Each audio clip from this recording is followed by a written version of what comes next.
일단은 외모가 돼야 됩니다. 흠이 없고 용모가 아름다워야 됩니다. 여기서 탈락. 예. 자, 두 번째. 예.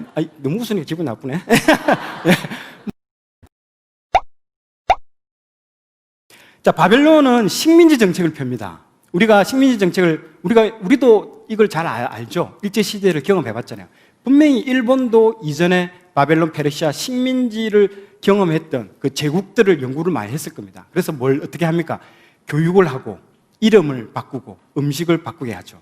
그게 세 가지 패턴입니다. 보통은 이 유대인들은 자기 색깔이 너무 강해요. 그냥 물이 안 빠져, 얘들아. 아무리 해도. 그래서 특수교육을 시키는 겁니다. 데려가서 바벨론식 교육시키고 창시 개명하고 음식을 통해서 바꿉니다. 일본이 우리한테 했던 것도 마찬가지잖아요. 그 정신 말살 정책이라고 하죠. 예, 민족 정신 말살 정책. 그때 뭐 한글 폐지, 뭐 창시 개명, 단발령 뭐 이런 것들 했잖아요. 근데 유대적인 것들을 다 물을 빼내려고 바벨론화 시키기 위해서 교육을 시킵니다. 첫 번째가 바벨론식 교육을 시킵니다. 지금 보는 것 같이 바벨론 제국이 갑자기 급격히 평창이 돼버린 겁니다. 그러다 보니 이 나라들을 다스려야 되는데 자기 민족 내에 인재 가지고는 이걸 다스릴 수가 없는 거예요. 그래서 식민지 국가의 인재들을 데려와가지고 티네이저 13세부터 18세 정도의 티네이저들을 데려와서 교육을 시켜서 20대 후반이나 30대부터 거기에 보내서 그냥 바로 배치를 시킵니다. 그렇게 해서 자기 나라를 견고하게 하자는 게 전략입니다. 교육 전략으로 바벨론은 처음에 시작된 겁니다. 그러나 아무 인재나 데려오는 게 아닙니다. 어떤 인재? 첫 번째, 일단은 외모가 돼야 됩니다. 흠이 없고 용모가 아름다워야 됩니다. 여기서 탈락. 예. 자, 두 번째. 예. 너무 웃으니까 기분 나쁘네. 예. 두 번째는 모든 지혜가 통찰이 이제 있는 사람. 그리고 세 번째는 지식에 통달해야 되고요. 네 번째는 학문에 익숙해야 됩니다. 학문에 익숙하다는 게 뭡니까? 책을 읽고 빨리빨리 이해해야 됩니다. 100분을 읽어도 모르는 애들은 안 되는 겁니다, 일단은. 예. 그런 네 가지의 조건이 되면 어떤 교육? 갈대아 사람의 학문과 언어. 이 갈대아라는 말을 주목해요. 갈대아가 바벨론입니다, 바벨론. 계속 갈대아라는 말이 나오면 다 바벨론이라고 생각하시면 됩니다. 그런데 그 많은 식민지 국가를 데려왔는데 그 중에서도 탁월한 인재가 있었으니 바로 유대 민족 청년들이라는 거죠. 그러니까 다니엘과 바벨론 시대 때는 다니엘과 세 친구, 페르시아 시대 때는 왕비로 누가 뽑힙니까? 에스더가 뽑히고, 그리고 술 맡은 관원장 느헤미야, 그리고 학사 겸 현자, 제갈공명 같은 에스라, 무수한 사람들이 막 나옵니다. 계속 끊임없이 봅니다. 그러니까 그 말이 뭡니까?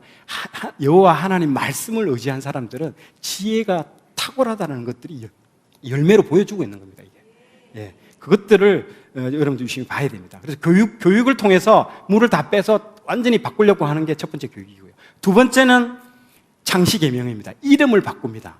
실제로 유대인들에게 있어서 이름은요, 자기 부모의 신앙 고백입니다. 한번 볼까요? 다니엘은 하나님이 나의 심판자, 하나냐, 하나님의 은혜, 미사엘, 누가 하나님과 같은가, 아사랴, 여호와께서 도우셨다. 근데 이름을 싹 다 바꿉니다. 이렇게. 벨드사살, 벨이 나의 보호자이다. 사드락, 마르독의 명령, 메삭, 아쿠와 같은 신이 누군가, 아벳느고, 느고의 종. 여기에 나오는 모든 이름들은 다 바벨론 신들의 이름입니다. 바벨론 신의 이름으로 다 바꿔버렸다는 겁니다. 정신을 다 말살시키는 거죠. 세 번째는 음식입니다. 어떻게 음식이 사람을 바벨론화 시킬 수 있을까 의아해하는 사람도 있을 겁니다. 그런데 이 음식은요, 그냥 음식의 종류가 아니라 음식이 담고 있는 그 신앙적인 부분들입니다. 반드시 유대인들은 레위기 11장이 뭡니까? 젓가락이거든요. 젓가락 가지고 밥을 먹으니까 그렇게 외우시면 됩니다. 그러니까 11장에 보면 먹으라는 것과 먹지 말라는 걸로 딱 나눠져 있습니다. 그걸 유대인들은 반드시 기억을 하고 있습니다. 그 문제는요, 그리고 그것들을 항상 염두에 두고 있습니다. 근데 여기서 바벨론에 와서 먹는 왕의 진미는 뭡니까? 고기하고 포도주입니다. 대표적인 마르둑 그 신에게 제사를 지내고 나온 음식입니다. 이걸 먹으라고 하는 거죠. 이거는 음식의 문제가 아니라 신앙의 문제입니다. 그리고 반드시 음복을 합니다. 우리도 제사 지내고 나면 그거 꼭 서로 나눠 먹고 해가지고 영적으로 다 더럽히게 하는 목적이거든요. 사단의 전략입니다. 그래서 이거는 신앙적인 부분이나 영적인 부분으로 이해를 해야 됩니다. 그래서 다니엘과 친구들을 영적으로 더럽히려고 하는 사단의 아주 전략인 거죠. 그래서 절대로 그 부분에 대해서 못 먹겠다고 반드시 얘기를 합니다. 그래서 1장 8절에 보면 다니엘은 뜻을 정한다는 거예요. 뜻을 정했다는 거예요. 여러분, 뜻을 정한다는 건요, 내려놓아야 할 것들이 발생한다는 겁니다. 절대로 포기하지 않고 그것을 이룰 수 없습니다. 자기 하고 싶은 거 다 하면서 절대 자기 뜻을 정한 건 할 수가 없습니다. 포기할 게 있어야 된다는 거죠. 다니엘과 세 친구는, 그러니까 뜻을 정한다는 말은 반드시 포기한다 생각하는데, 뭔가를 포기해야 된다. 뭘 포기했을까요? 왕의 진미. 자기가 정말 먹고 싶어 하는 것들, 좋아하는 것들, 그 눈으로 보기엔 다 포기했다는 거예요. 그걸 포기했다는 겁니다. 그래서 이건 단순히 건강을 위해서 내가 다이어트 해야지 하면서 이 건강을 위한 결단이 아니라 더럽히다라는, 여기 보면 자기를 더럽히지 아니라, 이 더럽히다라는 말은 레위기 11장에 음식물에 정결하고 부정한 음식을 할 때 그 더럽히다는 그 용어하고 똑같은 용어입니다. 더럽히다라는 말. 그래서 상당히 이거는 영적으로 더럽혀졌다는 의미로 여러분들 보셔야 됩니다. 그래서 다니엘이 환관장에게 겸손하게 제안을 하죠. 한번 테스트 한번 해보세요. 열흘 동안 물과 채식만 우리에게 먹게 해서 한번 비교해 보라고. 정말 얼마나 겸손한 태도입니까? 말하는 이 자세를 보십시오. 이렇게 잘못 또 얘기하면 막 기분 나쁘게 들릴 수도 있는데, 그런데 그에 대해서 아주 겸손하게 얘기해서 그걸 승낙을 받아내죠. 어떻게 보면 이 환관장도 대단한 사람입니다. 자기 목이 걸린 문제인데도 그거를 받아줍니다. 자, 어떤 일이 일어날까요? 그래서 열흘 후에 얼굴을 보니 더 아름답고 윤택하게 이제 보입니다. 예, 사진이 조금 윤택하게 안 보일 수도 있겠지만 윤택하다 생각하고 보시면 됩니다. 예, 여기에는 그 채소에 뭐 사람의 얼굴을 윤택하게 막 하는 뭐 어떤 식물 요인이 있다, 그런 걸로 해석하시면 안 되고요. 오히려 하나님에 대한 그 믿음과 그 믿음에 대한 놀라운 응답을 보여준다는 그 사건으로 보시면 됩니다. 그래서 하나님의 뜻에 순종할 때 그분은 우리의 삶을 책임져 주시는 분이라는 것들을 분명히 깨달아야 된다는 것입니다. 예. 당시에 많은 포로 청년들이 많이 있었을 겁니다. 유대 포로 청년들도. 그러나 이런 결심을 한 사람은 다니엘과 그 세 친구밖에 없었습니다. 주변 사람들이 뭐라고 했을까요? 아, 지들만 잘났냐? 아유, 그냥 좀 유배를 떤다, 유배를 떨어. 그냥 안 먹으려면 조용히 그냥 지 혼자 안 먹지. 뭘 이렇게 요란을 떠냐? 이렇게 얘기할 수도 있죠. 예, 많은 사람들 참 어떻게 보면 하나님 뜻을 지키는 사람은 외롭고 정말 어떻게 보면 정말 어떤 그 왕따 당할 수 있는 그런 부분들도 많습니다. 그래서 하나님을 향해서 뜻을 정하자 이제 하나님도 그들을 향해서 뜻을 펼치게 됩니다. 다니엘 1장 17절 말씀 살펴보도록 하겠습니다. 하나님이 이 소년들에게 학문을 주시고 그리고 모든 서적을 깨닫게 하시고 지혜를 주셨으니 이 다니엘은 이 또 모든 환상과 꿈을 깨달아 알더라. 여기서 학문을 주셨다라고 하는 이 주셨다라는 이 동사를 주목하셔야 됩니다. 이게 히브리어로 나탄이라는 뜻입니다. 나탄. 이게 아까 1장 2절에 하나님께서 이 예루살렘 성을 누구에게 줬다? 느부갓네살에게 주셨다라고 아까 했죠.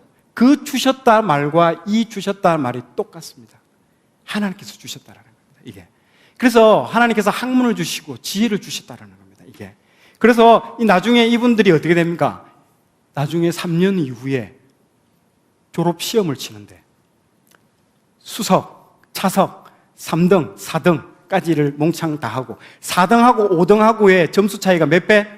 10배가 차이가 난다라는 겁니다. 이게 탁월하게 이게 일반 그냥 뭐 돗긴 객기님이 조금 이렇게 뭐 1점 2점 차이로 합격해 이게 아니에요. 10배가 차이 납니다. 10배. 그게 누가 왕이 그거를 인정을 해줬습니다. 10배가 차이 난다는 거죠. 이게 뭘 말해주는 것입니까? 이게 다니엘서는 이 모든 것을 주관하시는 분은 하나님이시다라는 것도 또 한 번 보여주는 겁니다. 한 나라의 흥망성쇠도 한 개인의 운명도 예? 결국 하나님께서 다 주관하고 인도하신다는 것입니다. 이것이 다니엘서가 우리에게 주는 또 역사관이고요. 다니엘은 그 포로로 잡혀갔지만 단 한순간도 포로의 삶을 살지 않았습니다. 그는 자신이 가진 믿음과 신념에 따라 살았고요. 그것을 통해서 세상과 사람에게 하나님을 드러냈습니다. 그렇게 통해서 모든 사람들이 하나님을 알게 되는 거죠. 이 하나님의 신, 이 하나님이 어떤 분이신가? 이런 일을 행하신다.